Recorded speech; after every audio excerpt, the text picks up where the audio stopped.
Saya, Marco Sanaratai, pemegang kad metrik 99595. Jadi, apa yang saya faham tentang kuasa ialah kuasa boleh menjadi sesuatu yang negatif jikalau kita salah guna dan akan menjadi sesuatu yang positif jikalau kita menggunakan dengan cara yang betul. Hal ini sama disifatkan dengan kepimpinan Jones, yaitu ketua kandang. Dia sentiasa meminum arak sehingga mengabaikan binatang ternakannya. Hal ini sama dengan ahli politik yang semasa. Beliau menjelaskan bahawa beliau bukan Islam, tetapi beliau meminum arak sehingga berpesta untuk menjalankan kempennya. Hal ini sedikit sebanyak melunturkan kepribadian beliau sebagai seorang pemimpin yang berwibawa. Saya, Romero Ringkai Anatawan, memegang nombor metrik 100882.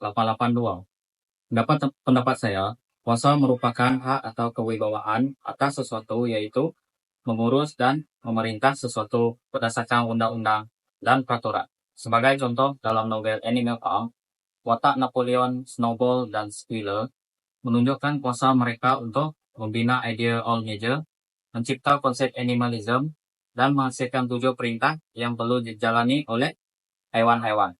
Ini dapat dikaitkan dengan kabinet menteri yang semasa yang mengubah undang-undang dan menetapkan undang-undang untuk negara supaya dipatuhi oleh rakyat-rakyat.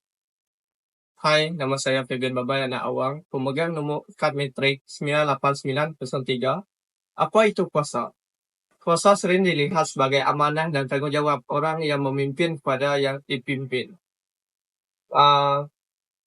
Menurut watak dan pewatakan novel Animal Farm, Napoleon seorang watak sebagai pemimpin di dalam Animal Farm.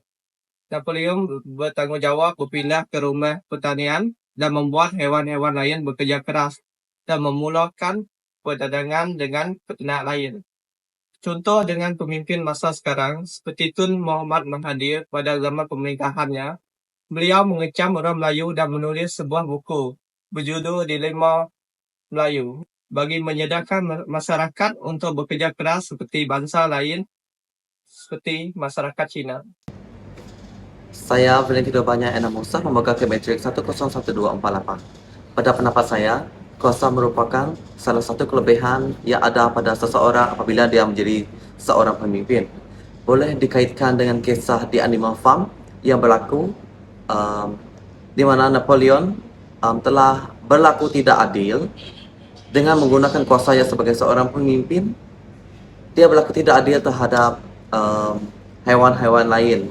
Dia melebihkan kepada kaum edukasi babi, dia menjatuh makanan terhadap hewan lain. Boleh dikaitkan dengan politik semasa kita di mana pemimpin ada yang berlaku tidak adil dan melebihkan kepada dia punya bangsa itu sendiri. Nama saya Wong Siho dan nombor metrik saya 101355. Pada pandangan saya, kuasa ialah memiliki keinginan atau mengawal orang lain untuk mencapai tujuan tertentu.